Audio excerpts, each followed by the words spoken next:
Buenas. Hoy vamos a hacer un aniversario del año 1 dentro de la serie que les hemos contado que vamos a estar salpicando a lo largo del semestre del año 1 y vamos a celebrar, a conmemorar, a mirar otro viaje. Ya no nos vamos para Oriente, ni nos vamos a venir de Oriente por la ruta de la seda ni por los grandes mares que tuvimos que atravesar de ida y regreso para la travesía de 20 años que duró el viaje de Marco Polo. Nos vamos a la última frontera del mundo que conocemos para empezar a trazarla desde el principio. Vamos a darle una órbita a la Tierra desde el espacio para verla por primera vez. 1961, Yuri Gagarin, el primer hombre de la especie humana que le da una vuelta a la Tierra por fuera y la puede mirar desde una órbita. Esa es la historia que les vamos a contar hoy, la historia de Yuri Gagarin y la mirada de la órbita de la Tierra.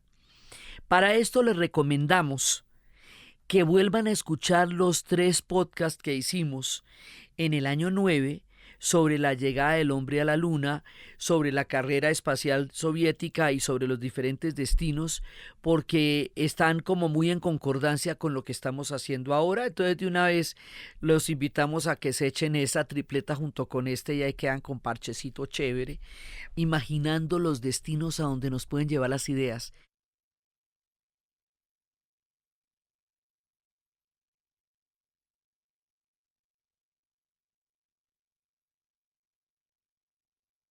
Cada vez que el hombre, la especie, las mujeres y nosotros como especie global logramos algo, parcial o totalmente, hemos tenido que primero soñarlo, imaginarlo y después hemos tenido que llevarlo a una idea.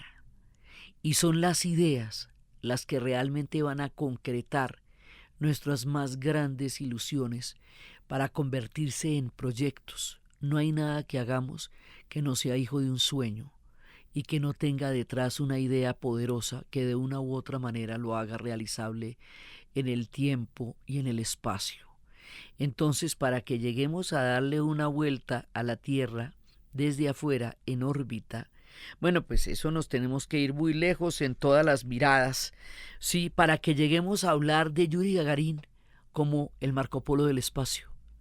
Porque de la misma manera como Marco Polo nos incendió la cabeza con sueños y anhelos de las maravillas de China, Yuri Gagarin nos hizo pensar en el espacio por primera vez como una posibilidad humana largamente acariciada, porque además uno para poder hacer esas órbitas pues tiene que haber Kepler enunciado las órbitas elípticas y también Hipatia tiene que habernos contado que los planetas siguen trayectorias orbitales y que esas órbitas no son redondas sino elípticas.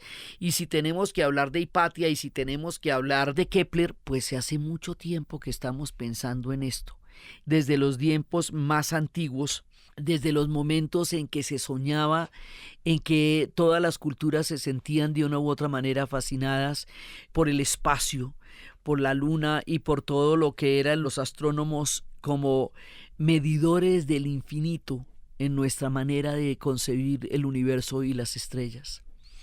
Entonces, resulta que vamos a empezar esto desde una escuela filosófica que se dio en Rusia, que se dio en la Unión Soviética, pero antes de eso vamos a pensar en Julio Verne.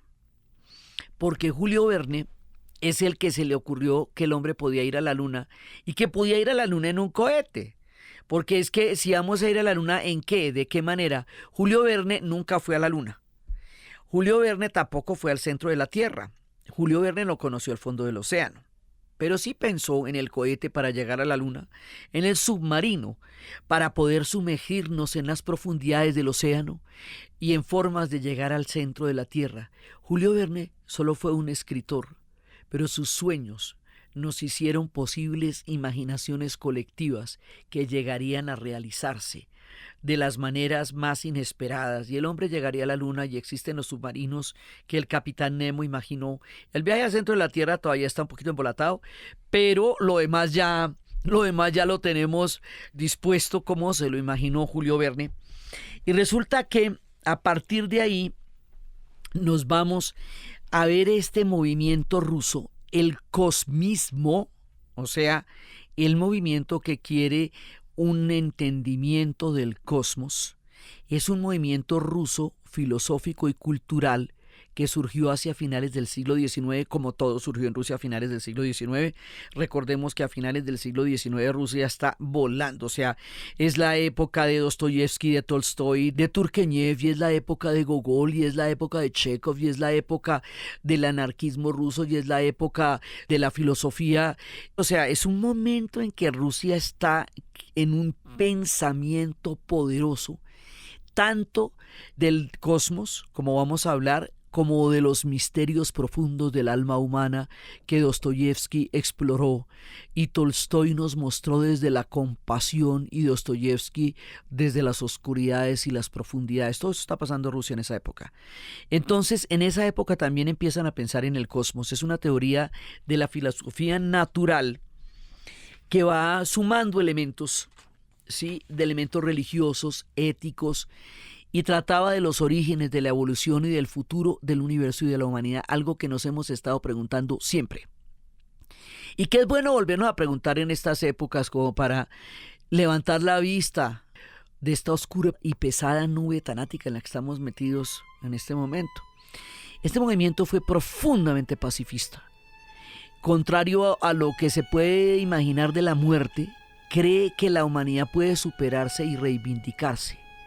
Y en este movimiento se considera que Nikolai Fyodorov, que lo apodaban el Sócrates de Moscú, o sea, la dureza del hombre, fue el fundador de la filosofía cosmista rusa y que sus ideas filosóficas influyeron de una manera profunda en Tolstoy, en Solovyov, en Shklovsky, en Dostoyevsky y en Víctor Escumín.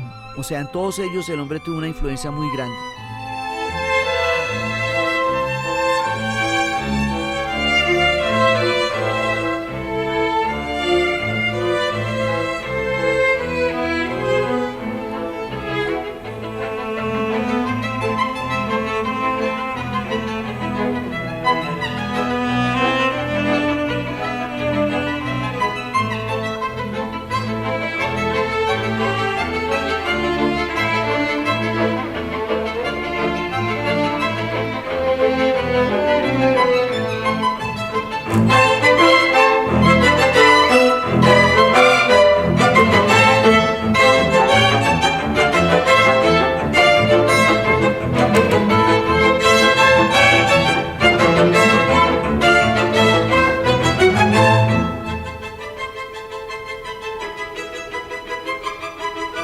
El cosmismo como tal se centra en cuestiones importantísimas, entre ellas la conquista de nuevas tierras en el cosmos, el restablecimiento de la vida a los antepasados. La muerte, según Fyodorov, era un fenómeno temporal causado por la falta del conocimiento del hombre de la naturaleza y del autoconocimiento del propio hombre. O sea, uno se muere es porque no se la pilla, ni en dónde está ni para dónde va. Uno de los seguidores de Fyodorov no creyó en los viajes espaciales como una metáfora, sino que dijo, no, esa vaina está interesante, metámosle números, echémosle matemáticas a eso, ¿qué tal que se pueda? Konstantin Sierlovsky empieza a traducir una idea filosófica, una idea cósmica en un planteamiento matemático. Y al traducirlo en un planteamiento matemático, eso ya empieza a tener unos visos de realidad posibles, porque pasamos de las ideas a los números y de los números a las posibilidades. Pero antes que todo no lo soñamos. Entonces Konstantin Sierlovsky se llama el padre de la cosmonáutica, porque lo que en Estados Unidos se llama astronautas, porque van a los astros, en la antigua Unión Soviética se llamaban cosmonautas porque iban para el cosmos. Sí, o sea, es la misma vaina, son los que están en el espacio, pero unos los llaman astronautas y otros los llaman cosmonautas. Este padre de la cosmonáutica es un tipo que se queda casi completamente sordo en la infancia, como resultado de una escarlatina, enfermedad que fue muy virulenta y que estropeó la infancia de mucha gente. Sverdlovsky no recibió una educación sistemática, no fue un hombre, digamos, metido en las academias, y duró 4 años en el gimnasio de Viacta y pasó 3 años de autoeducación. Es un tipo autodidacta. Y en 1879 aprobó el examen para el título de maestro nacional y hasta 1921 enseñó matemática y física en las escuelas de Borovsk y Kaluga. Era un matemático de esos que se le daba la comprensión intrínseca de los misterios numéricos del universo. Y él intentó crear una comunidad científica con proyectos de aviones, de aeronaves. El hombre era solladísimo, porque estamos en 1921, ¿sí me entiende? Y este man ya está pensando en proyectos de aviones. Apenas estaban los aviones, eran un proyecto todavía bastante incipiente, y él pensaba en aviones y en aeronaves totalmente metálicas. Acuérdense que los primeros eran de madera. Él pensaba que serían metálicos, y más tarde que habría una tecnología de cohetes. Y empezó a pensar en ecuaciones de cohetes para fundamentar toda la astronáutica. Julio Verne nos había dicho que para ir a la luna vamos en cohete, porque es que además usted póngase a pensar cómo nos vamos para la luna de otra manera. Así que la idea de los cohetes ya la tenemos en la literatura. Pero entonces este hombre la va a llevar a la matemática y empieza a fundamentarla como una posibilidad tecnológica real. Entonces empieza a hacer las ecuaciones de los cohetes y dice que un aparato puede acelerarse a sí mismo expulsando parte de su masa a alta velocidad en el sentido opuesto a la aceleración obtenida debido a la conservación de la cantidad de movimiento. Es una ley física de movimiento y aceleración que permite que los cohetes puedan entrar en movimiento. Sverdlovsky deja planteado que la exploración del espacio exterior es posible mediante los cohetes. Entonces, esto es importantísimo porque ya tenemos cómo. O sea, chévere llegar al espacio, pero ¿cómo vamos a llegar al espacio? No podemos llegar a través de aviones. Vamos a llegar a través de cohetes. Eso es importantísimo porque uno se lo hubiera podido imaginar en cepelines, uno se lo hubiera podido imaginar de muchas otras maneras, pero algo que pudiera tener una dirección clara, a partir de la cual se pudiera desarrollar todo un esquema matemático y tecnológico, es el cohete. Y este es el hombre que dice, esto se hace con cohetes, ¿saben? Vamos a ponerle bolas a esto.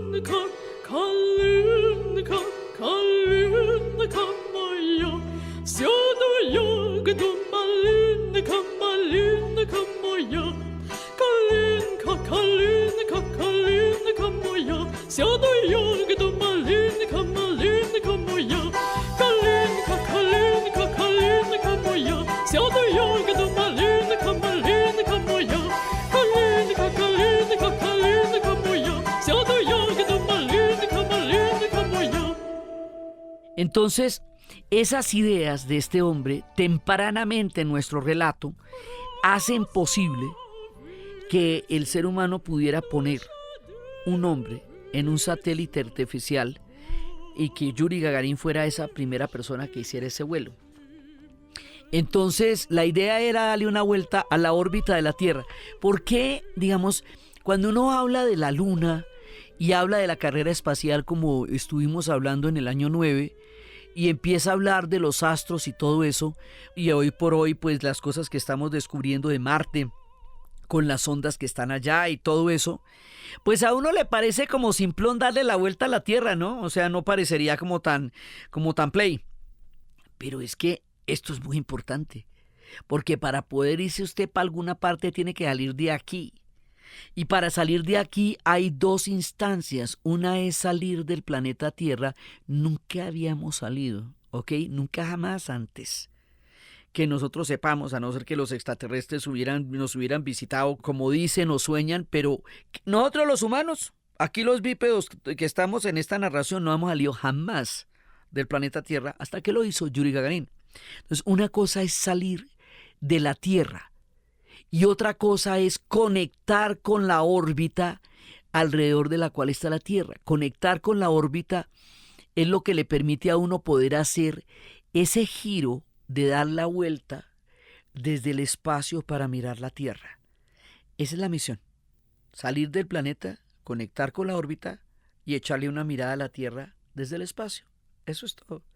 Hoy por hoy suena simple y después de las misiones Apolo parecería obvio. Esto no lo es. Esto no lo es de ninguna manera. Esto es una hazaña absolutamente impresionante. Entonces, cuando estamos montados en esta película, ya estamos en la Guerra Fría. Y resulta que la Guerra Fría va a ser una carrera entre dos superpotencias surgidas después de la Segunda Guerra Mundial. Después de la Segunda Guerra Mundial, los Estados Unidos y la Unión Soviética quedan al mando del poderío planetario. Por el resultado de la guerra, los Estados Unidos ganan la guerra y entra la guerra a partir del ataque a Pearl Harbor, que en su momento también lo contaremos aquí en el año 1, porque eso va a suceder en 1941. Entonces eso también se los vamos a contar más adelantico. Pero los Estados Unidos va a ganar esa guerra y la va a ganar sin haber vivido el horror en su territorio que vivieron los europeos y los soviéticos. Los soviéticos van a ganar la guerra propiamente, porque son las batallas de Stalingrado y las de Kursk, las que van a determinar la derrota última del ejército nazi. Y esa la van a hacer los soviéticos. Los soviéticos la ganan con el 70% del territorio destruido, con 25 millones de los 50 que murieron durante la Segunda Guerra Mundial. La ganan en las condiciones más duras, pero ellos ganan la Segunda Guerra Mundial y por eso es que entre los dos se reparten el mundo, por la victoria sobre los nazis. Entonces, a partir de ahí, cuando Estados Unidos gana, digamos, termina la Segunda Guerra Mundial con la bomba atómica, la bomba atómica nos entra en otra era en la cual existe la posibilidad real de un arma que pueda destruir el planeta, porque además el nivel de destrucción de la bomba atómica de Hiroshima y Nagasaki es inimaginable aún hoy día, y históricamente no se ha cobrado esto como un crimen inimaginablemente aterrador. Eso no tiene nada de natural, ni de chévere, ni el proyecto es tan fascinante cuando lo que produjo es una de las mayores tragedias y pesadillas que la especie haya podido concebir en sus peores días. Pero esto pone un punto en el cual, al tener una bomba atómica, los Estados Unidos, la Unión Soviética empieza en el proyecto de elaborar una bomba atómica, ellos también. Ahí nos volvimos locos todos. Pero las bombas atómicas que elaboran los soviéticos son muy grandes. Entonces no se pueden botar desde aviones como el Enola Gay, sino que se van a botar en cohetes. O sea, no se van a botar, no las han botado. Sí, pero digamos, la estructura de lanzamiento de una bomba atómica en la tecnología soviética es a través de cohetes. Entonces la cohetería se sigue desarrollando como una idea dentro de la guerra, y aquí hay un punto en el cual se nos unen la carrera espacial y la carrera armamentista, porque ambas se hacen a través de cohetes.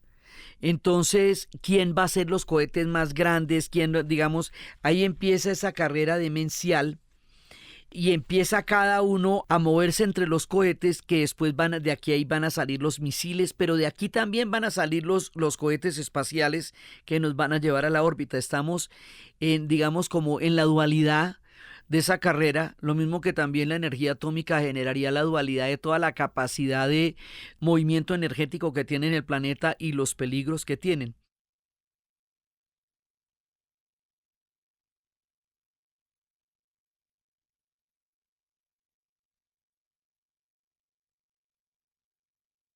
En este espacio comercial les voy a contar una anécdota.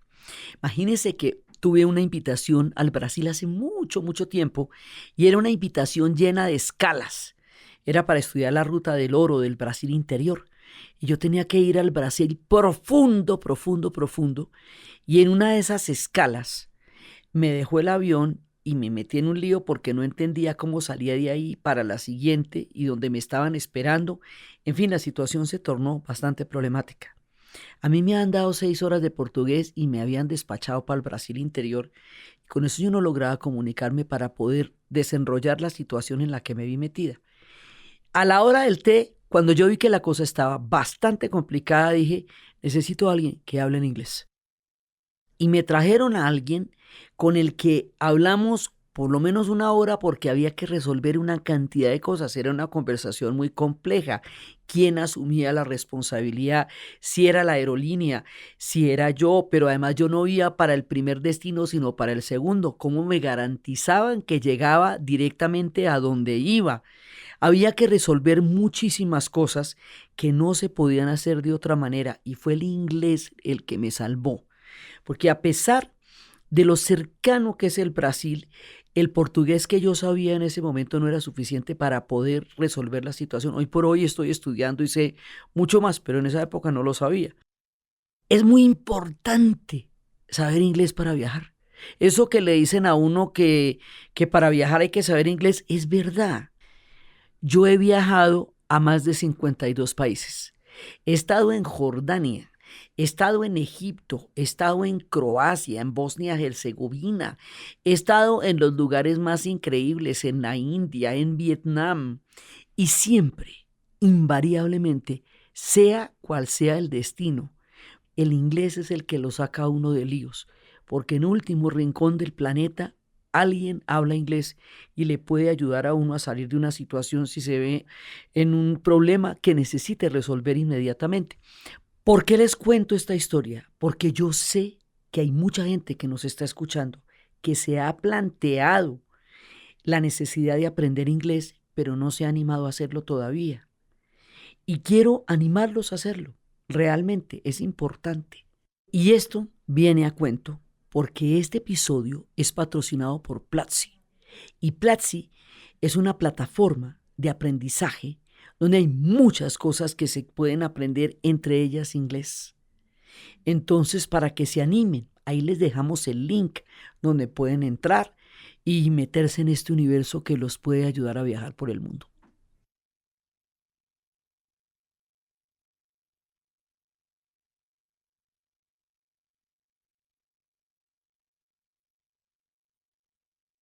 En 1957, Korolev concluyó una obra maestra que fue el cohete R-7, el Semyorka, que era 9 veces más poderoso que cualquier otro cohete lanzado en el momento.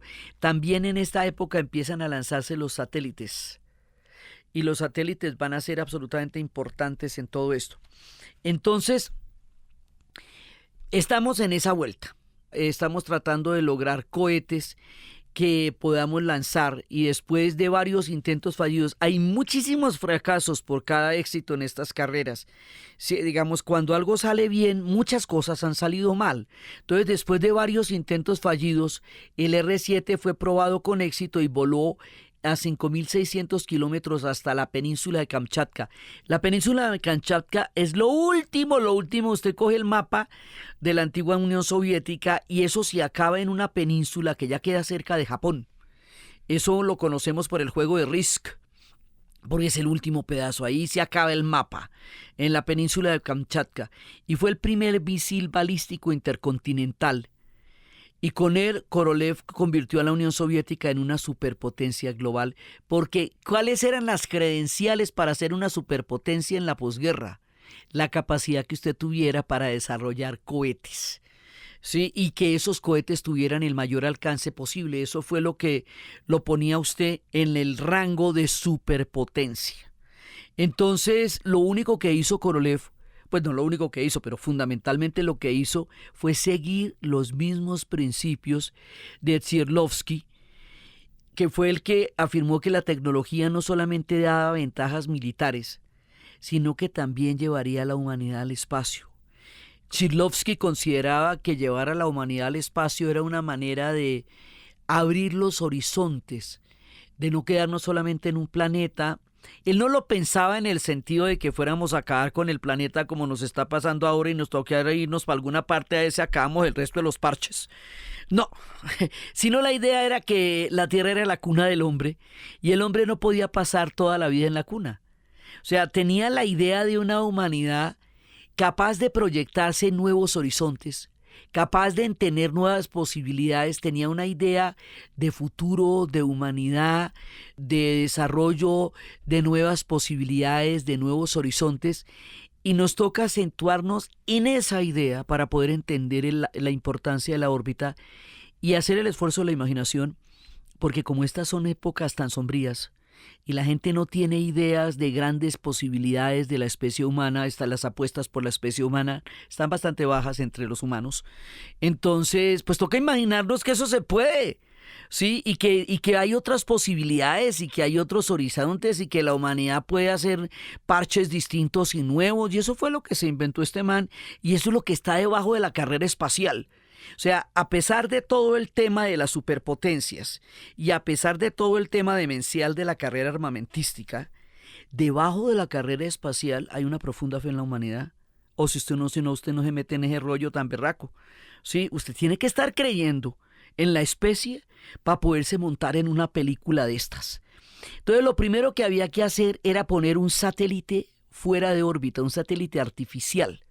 Y ese satélite era como una impronta de los soviéticos. Podemos poner un satélite.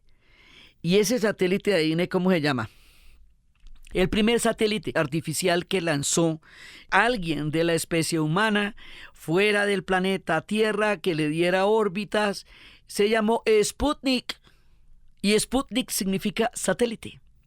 Esa palabra, largo tiempo olvidada, ahora se vuelve a poner de moda porque así se llama la vacuna contra el COVID que hacen los rusos. ¿Sí pilla? O sea, ¿por qué? Porque es que la carrera contra la vacuna vuelve a ser otra de las competencias globales, a ver quién sale con la vacuna contra el COVID cuando nos enfrentamos a una epidemia global y tenemos que volver a hablar de nosotros como especie y no como una cantidad de tribus agarradas entre sí debajo de una cosa que se llaman los estados nacionales, creyendo unos que su estado nacional es mejor que el de al lado y que es más chévere porque nació en un estado en lugar del otro. Analícenlo desde esta perspectiva y verán lo tontico que es el tema. Entonces resulta que ahora que la especie volvió a tener que hablar como especie, porque lo que nos está pasando es global, en tanto humanos, volvimos a utilizar esta palabra que estaba olvidada en las viejas historias del siglo XX. Sputnik, la palabra significa satélite y hoy es el nombre de la vacuna que tienen los rusos. Ya no existe la Unión Soviética, ya estos manes son otra vuelta muy distinta, se parecen más a los zares que a los soviets, pero así se llama la vacuna. Y era un transmisor de radio cubierto con una esfera de metal, no era más, pero orbitaba, y eso era lo que tenía de chévere. Y el 4 de octubre de 1957 el Sputnik fue colocado en órbita y comenzó a dar unas señales de radio a la Tierra que era bip, bip, bip, bip. Eso era.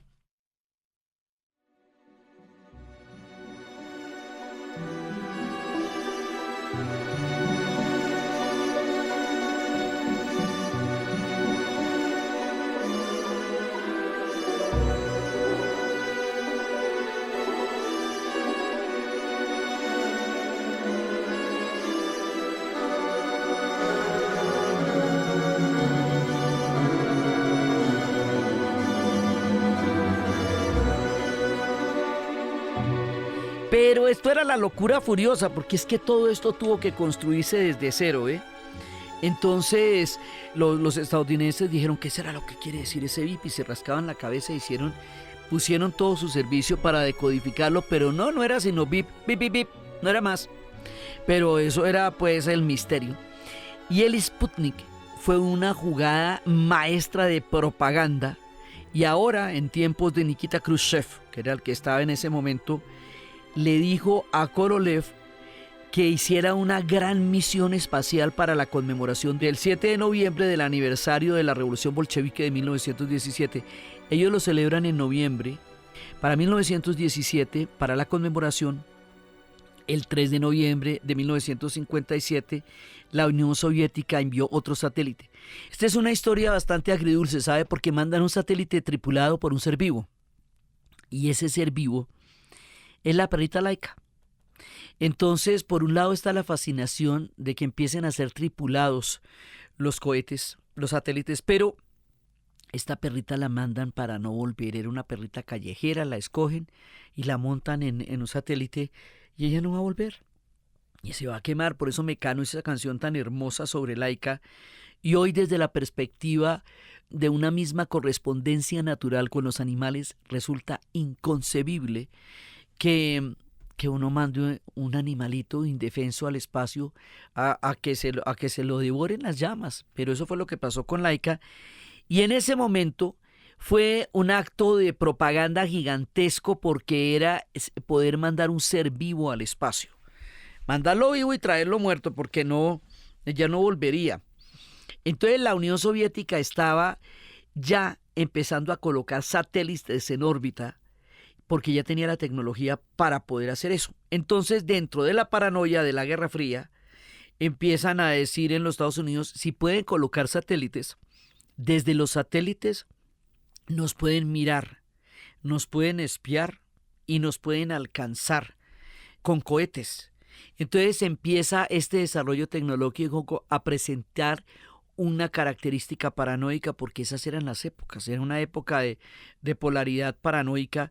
Después, cuando los Estados Unidos haga la primera transmisión vía satélite en el mundo, en 1967, eso será el concierto de los Beatles, Nuestro Tiempo. Será la primera vez que tengamos una transmisión vía satélite. Hoy por hoy, nosotros estamos absolutamente acostumbrados a los satélites, los tenemos a través de los GPS, lo tenemos a través de toda nuestra vida cotidiana. Pero hubo que inventarse la bola, llenarla de metal y ponerla a flotar para que existan los satélites. ¿Sí me entiendes? Todo eso fue un desarrollo tecnológico impresionante que hoy damos por sentado. Pero fue absolutamente impresionante. Entonces los Estados Unidos empezaron a hacerle ajustes a su programa espacial para no dejarse echar tierra de los soviéticos. Dije, no, pero ¿cómo así los soviéticos están en todas y nosotros qué estamos haciendo? Y entonces reajustan el proyecto espacial los norteamericanos para poder estar a tono con los desarrollos que la Unión Soviética está teniendo en este momento, que son colosales. Y en ese contexto y en ese momento, ahí es cuando Yuri Gagarin, que era el hijo de un campesino de una granja colectiva, de los Kolchak, se llamaban las granjas colectivas, él va a entrar a un programa espacial, a las misiones que se van a hacer entre abril de 1961 y junio de 1963, y ahí se va a crear la idea de llevar un ser humano al espacio. O sea, eso, vamos por partes, ¿no? Primero poner el satélite, luego mandar un satélite tripulado por un ser vivo y luego mandar a un ser humano al espacio. Eso no se había hecho nunca. Y supone una peligrosidad absolutamente impresionante. Entonces empiezan a hacer varios intentos controvertidos con animales, empiezan a ver cómo van a tripular una misión con un ser humano. Esto es lo más impresionante. Y esto sucede a principios de la década de los 60, con 20 potenciales cosmonautas para entrenarlos en secreto en una zona rural. Estos programas eran ultra secretos, los espías estaban intentando averiguar y sapearse los unos a los otros qué tal tenía tal programa y tal otro, pues porque la otra parte de la Guerra Fría son los espías, que eran los que transmitían estas informaciones ultra secretas en esa época.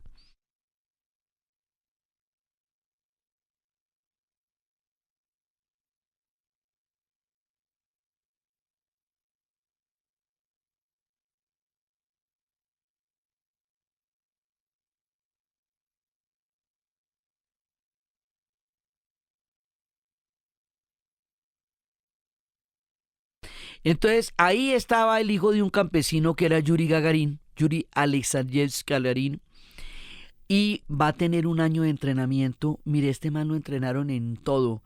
Lo entrenaron en las academias físicas, lo entrenaron en movimientos circulares, en toda clase de cosas. Un grupo lo entrenó y lo entrenó y lo entrenó. Y de toda la gente, él fue el que fue seleccionado para una de las misiones más importantes de la historia. El primer viaje al espacio va a ocurrir el 12 de abril de 1961 a las 6 de la mañana, hora universal, y sale de la nave espacial Vostok 1 desde el cosmódromo de Baikonur. Gagarin se despidió de la Tierra con una frase que hizo historia. ¡Vamos! O sea, pa'lante, ¿no? Poyai, que era la frase, y los 5 motores de la primera etapa se quemaron en combustible hasta que los 4 impulsores laterales se desprendieron. Acuérdense que esto se va desprendiendo y se va desprendiendo y se va desprendiendo porque se necesita una gran cantidad de impulso para sacar el cohete de la Tierra, pero ese impulso una vez que sale de la Tierra ya no se necesita más, por eso se van desprendiendo, y eso también lo explicamos bien en las misiones Apolo.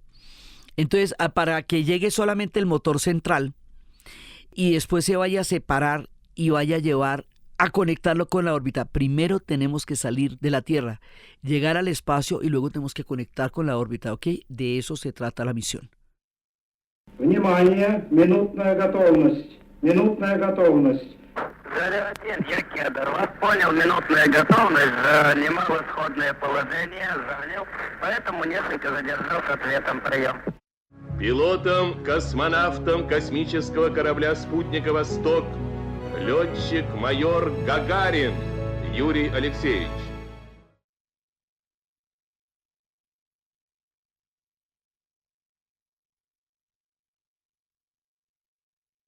Un momento en que no pudimos saber si los controladores de tierra no se podían imaginar y no podían comunicarse en ese momento para saber si había logrado la órbita.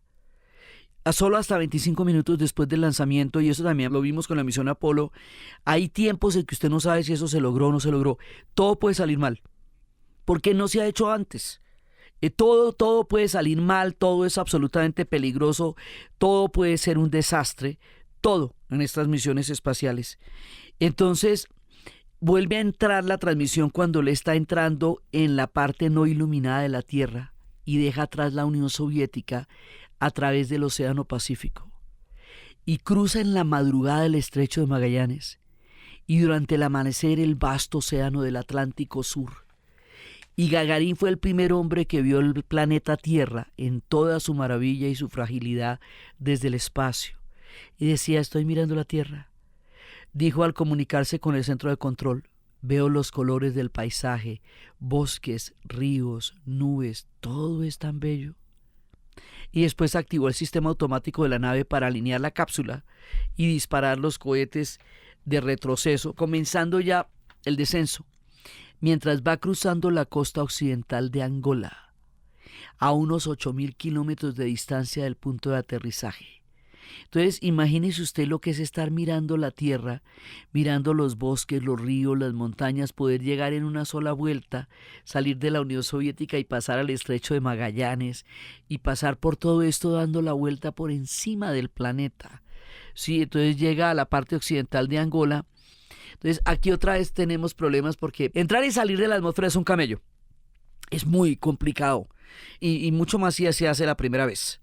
Entonces, para la reentrada a la atmósfera hay otro problema que es tal vez el problema más grave del vuelo, y es que la nave debe desprenderse de una parte del módulo para poder entrar exitosamente en la orientación apropiada, porque toca entrar por donde es, o si no se incendia y queda convertida en una bola de fuego. Y hay 10 minutos en que nadie puede hacer nada y la cápsula empieza a girar violentamente. A esa velocidad y en el espacio girar violentamente es estar en una situación absolutamente aterradora porque usted se está moviendo todo está por fuera. Entonces ahí no se sabe, allí hay un punto en las misiones espaciales en donde usted no sabe si el otro va a volver, si no va a volver, si se va a quemar, y no puede sino desde la Tierra rezar porque ¿qué hace? Mientras tanto está continuando el descenso y se cruzan los oscuros bosques y las montañas del centro del África. Y luego se ve el Sahara y el río Nilo y el Oriente Medio, y continúa el descenso hasta el sudeste de la actual Federación Rusa, que en esa época era la Unión Soviética, y empieza a prepararse para iniciar la expulsión. Ya estamos cerca del Mar Negro. Y ahí se deshizo de la cápsula ya a 7.000 metros sobre la Tierra. Ya se sujeta al asiento que es eyectable. La palabra eject se nos vuelve una palabra relativamente común y es cuando usted sale expulsado de la nave, del avión, del carro, de las medidas de seguridad, pero pues había que imaginarse y crear algo que usted, de un asiento que usted pudiera salir de ahí expulsado, ¿sí? Y tenía que salir del módulo de la nave a una altitud de 7.000 metros. Ellos no van a amarizar como lo hacían los Estados Unidos, ellos van a aterrizar. Pues tienen en ese momento el territorio de ellos era la sexta parte del planeta Tierra. Sí, o sea, lo que era la antigua Unión Soviética era la sexta parte de la parte de tierra que tenemos en el planeta azul. Entonces les queda fácil hacerlo. Entonces él sale de ahí y tiene su propio paracaídas y se monta en el paracaídas como estaba planeado. O sea, digamos, sale de la cápsula del Vostok. Se monta en su paracaídas, o sea, sale expulsado. Se monta en el paracaídas y en el paracaídas va a volver después de la misión de hacer la primera órbita. O sea, imagínese eso. Y va a caer cerca de un pueblito chiquito que se llama Smolovska, que queda a 15 kilómetros de la ciudad de Engels. Y ahí se lo va a encontrar una campesina que se llamaba Tarajova, en una granja colectiva de los Koljoks, que les contaba que eran las granjas colectivas del sistema soviético, y ella estaba con su nieta Rita, que tenía 6 años. Imagínense uno a los 6 años encontrarse con Yuri Gagarin. Ellas fueron las primeras personas en conocer a Yuri Gagarin. Y él llevaba un extraño traje naranja y un casco blanco con las iniciales de lo que significa Unión de Repúblicas Soviéticas Socialistas, que es CCCP, que ustedes lo pueden ver en todos los uniformes de los mundiales de fútbol antes de la caída de la Unión Soviética, que inclusive cuando salieron no estaba pintada en el casco y tocó pintársela ahí de afán con rojito para que se viera, porque estaba todo el uniforme y se les ha olvidado ponerle el parche de donde venía en el casco. Y entonces, de pronto ella le preguntó, ¿vienes del espacio? Y él le dijo, ciertamente sí. Dijo, pero pues para calmarla, porque se podía asustar, dice, pero no se alarme, soy soviético. O sea, no digamos, no era marciano ni nada, soy soviético. Y entonces así regresa Yuri Gagarin, y esto es, digamos, como la hazaña más grande, la primera de las grandes hazañas. Más adelante los Estados Unidos tratan de montarse en esto lo más rápido posible, pero los soviéticos siguen, porque después de eso le toman la primera foto al lado oscuro de la luna. The Dark Side of the Moon, que llamaban, que sería además uno de los trabajos más inquietantes y maravillosos de Pink Floyd, precisamente por eso, por la foto del lado oscuro de la luna. Y luego iría la primera mujer de la especie humana al espacio, Valentina Tereshkova, en 1963, ella iría al espacio. Entonces los Estados Unidos, están pero mal, ¿sí me entiende? O sea, ¿qué hacemos con esto? Y entonces mandan a Alan Shepard, casi un mes después de Yuri Gagarin, pero en órbita, pero él solamente logra salir del espacio, no logra entrar en órbita. O sea, salir del espacio es una cosa, entrar en órbita es otra. Y él logra salir del espacio, pero no entrar en órbita. Entonces, solo un año después es que van a lograr que John Glenn entre en órbita. Pero eso es un año después de que Yuri Gagarin lo hizo por primera vez. Entonces los Estados Unidos se ponen pero muy aburridos con eso. ¿Y sabe qué? Vamos a llevar a su hombre a la luna. Eso es lo que vamos a hacer. Y después es cuando Kennedy va a decir, en esta generación y en este tiempo vamos a llevar antes de que termine esta década un hombre a la luna. Y así empieza todo el impulso de los Estados Unidos como potencia para llevar a un hombre a la luna, que llegaría, como habíamos visto en estos capítulos de lo que les estaba hablando, el 20 de julio de 1969. Pero nadie llegaría a la luna, y no podría pasar todo esto si no hubiéramos primero salido de la Tierra y si no hubiéramos podido hacer una órbita y desde el espacio podernos mirar por primera vez. Y eso fue lo que hizo Yuri Gagarin, semejante hazaña, que todavía es una cosa impresionante que lo hayamos podido hacer, que nos hayamos podido mirar desde el espacio como especie. Esta mirada hay que recuperarla porque finalmente somos una misma especie. Estamos en un mismo planeta. Y si lo pudiéramos ver desde el espacio para poderlo respetar y para poderlo entender, si solo así pudiéramos lograrlo, por lo menos la imaginación de que nos podamos ver desde ahí debería servirnos para poderlo entender, respetarlo y amarlo como debemos, como todo lo que le debemos como planeta y como vida que está aquí. Yuri Gagarin nos muestra la capacidad que tenemos para poder entendernos de otra manera, mirar en otros horizontes y poder cambiar por completo nuestra percepción de nosotros mismos como especie. Ese solo hecho de darnos una vueltica, es que es una vueltica la que hace, pero mire todo lo que se requirió para que se diera esa vueltica. Eso hace 60 años. Entonces, después continuarán las misiones espaciales y después inclusive los estadounidenses dejaron una estatua llamada al astronauta caído que conmemora la vida de la gente que murió en las carreras espaciales, toda la gente que perdió la vida. También hubo una misión Soyuz más adelante en donde todos murieron y están allí sus nombres. Yuri Gagarin moriría en un accidente de avión, realmente un simple accidente de avión para un hombre que había hecho una cosa tan impresionante.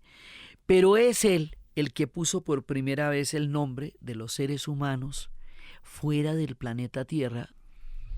Hoy por hoy, ahí en Moscú, en las afueras, hay una estatua gigantesca que parece un Mazinger, hecha en titanio. El monumento a Yuri Gagarin. Es la manera como le rinden homenaje y un museo contando la historia de esta hazaña.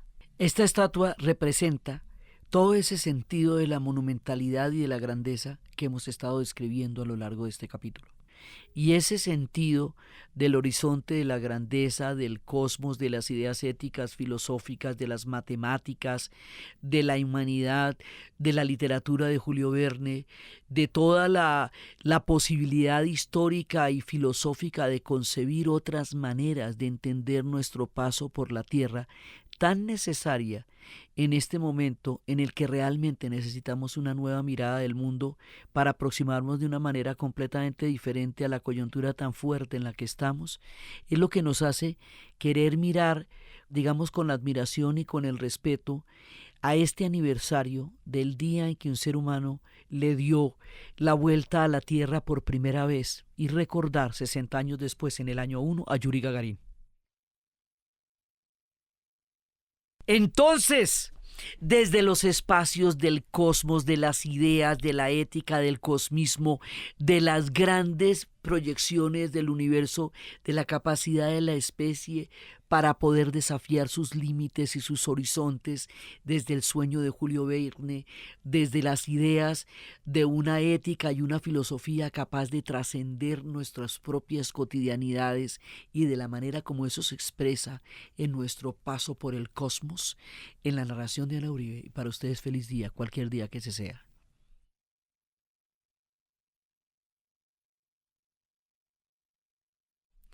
Este podcast fue posible gracias al equipo de la Casa de la Historia. Diana Suárez, Milena Beltrán, Arturo Jiménez Viña, Daniel Moreno Franco. Grabado en Los Gatos Estudio. La edición y la musicalización de Eduardo Corredor Fonseca, de Rueda Sonido, y siempre con la ayuda fuerte y poderosa de Santiago Espinosa Uribe y Laura Rojas Aponte del podcast Cosas de Internet.